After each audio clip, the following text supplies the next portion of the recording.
So the Euro 2020 final, I thought was a really good final actually, because it was tense. It was a spectacle. It was good football. England, oh, wow, started really well and kind of dominated for, I don't know, 15, 20, 25 minutes. But then after that, Italy showed why they were 33 games unbeaten coming into that match, and why basically they've got the pedigree they have. I think to lose on penalties to this Italian team, now 34 games unbeaten, is very honourable. And just a note about all the penalty takers on both sides, you have got to have massive courage. I was looking at Saka, for example, the crowd behind him just composing himself before that sort of fifth penalty.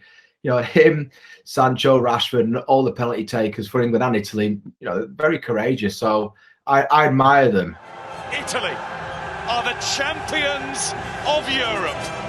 Where do we go from here? Well, Pep Guardiola, who I cover at Manchester City, always says, look, you're not always going to win titles and cups, but you have to be there at the death, at the important part, where it matters. And England have now been in a World Cup semi-final and a European Championship final.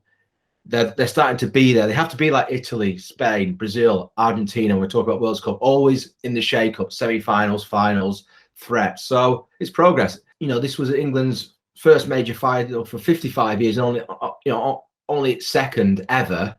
They look comfortable all the way through. Of course, you're going to have hairy moments or passages within games, but they only conceded one goal before the one in the final yesterday on the way there.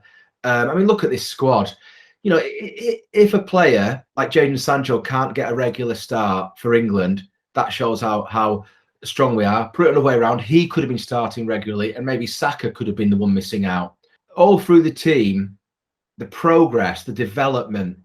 Harry Kane in the first half yesterday put in a powerhouse all-round centre-forward performance. He was dropping deep, pulling players with him, creating space.